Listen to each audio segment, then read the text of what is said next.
Hi, I'm John Dron. This is the second part of my presentation about the flipped classroom. In this bit, I'm going to be talking about the tools and methods that can be used to make it an effective process.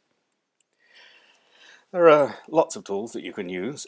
Screen capture tools are quite useful. At the University of Brighton, I believe you have Camtasia, which gives you quite powerful tools for annotating and editing and publishing things that you're doing on screen.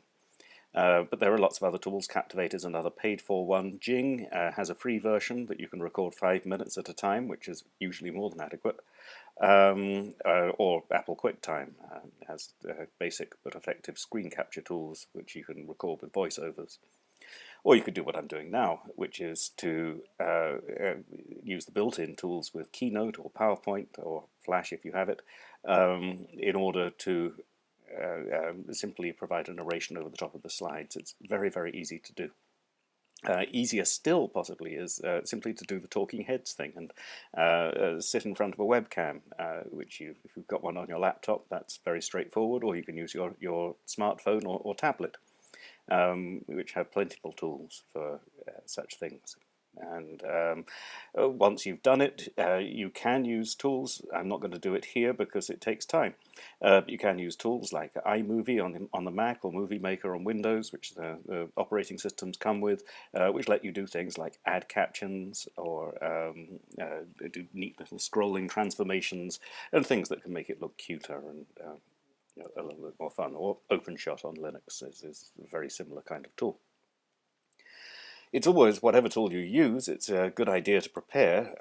Rehearsing a bit makes sense. Making some notes is helpful, or you could do what I'm doing here and simply make use of the wording on the slide. I don't usually like using lots of words on a slide, but it can help.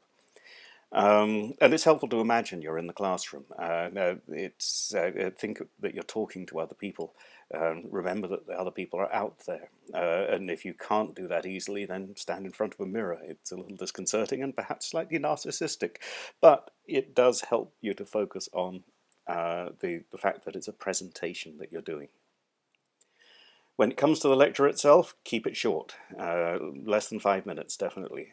Chunk it if you can't do that. Make it into smaller chunks and separate them at sensible points. Make sure that the sound works. It's a good idea to use a separate microphone. I'm afraid I'm in a hotel room and didn't bring my good microphone with me, so I'm using just the headset that comes with my smartphone. But apart from the sound, which does need to be reasonable, you don't need to worry too much about production values. This isn't about producing high-quality video. This is about helping your students to learn. Good idea to provide alternative formats. I'm going to put this on YouTube, which will make it a lot simpler for me because that does it by itself. But if you're uploading it to a different system, then make sure that you provide Windows versions, AVI files, Mac and general versions, QuickTime, MPEG version 4. Make sure that it's possible for people to use it on different devices. Consider whether you need to do a lecture at all. You might be just fine to provide some pages or some rich media, or use somebody else's, the Khan Academy, YouTube. Lots of good MOOCs out there that often have lessons that are plenty enough. But if you're not feeling proud, it is sometimes difficult to overcome that not invented here problem, but do use other people's stuff. It saves a lot of time and often results in slightly better quality. If you're chunking things, if you're making more than one chunk, consider stop points. Something for students to do in between, to reflect on stuff or to do little quiz questions. And very importantly, do encourage students to note down the questions that they have, or any comments or ideas, inspirations, and perhaps, if you have the tools available, encourage the students to post them before the class session to a wiki or a discussion forum or some other tool set up for this process, because that helps them to see what others are thinking. It helps them to reflect, lets them see alternative perspectives, and feel a sense that they're not the only ones having problems if there are some problems. Once you're in the classroom, then it becomes challenging. What do you do? Well, what do you normally ask students to do after a lecture? What would you hope that they'd be doing after a lecture? Get them to do that.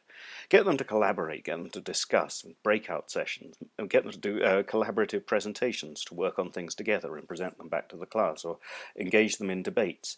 And this doesn't have to be a whole class thing. If you've got a large number of students, you can split them up into pairs or small groups.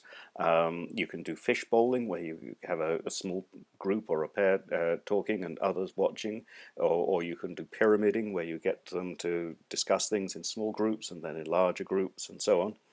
Lots of alternative ways of doing this. Have them work on coursework, ideally together, or with you helping them and dealing with problems as they arise, or to deal with problem solving, things that relate to coursework. And of course, if you're depending on the kind of discipline you're in, there might be laboratories, workshops, or studios. Yeah, do what seems appropriate. The one thing you shouldn't do is another lecture, especially the same lecture that you've just given. That really doesn't help anybody at all. It's entirely pointless and destroys the whole point of the lecture. And that's what often goes wrong in flipped classrooms. So it's really important.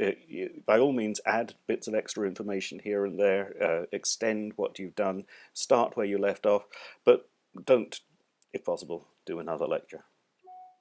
There's a lot more to talk about. I'm going to be talking about things like how to do backflips, where you start with a blank slide and work onwards. How to do flipped assessments, where instead of the coursework leading to the assessment leads to the coursework. And even more exotic things like flipping the entire course, or module, I think they're called in Brighton, and start with a blank slate and move onwards. There's going to be a lot of stuff. It's going to be a lot of fun to talk about. I hope that this has been useful to you. If you attend, I hope that it will be useful in setting the context. And if you haven't been able to attend, then at least you'll have some idea about what we'll have been talking about. Do come to the session. It's going to be fun. Thank you for listening.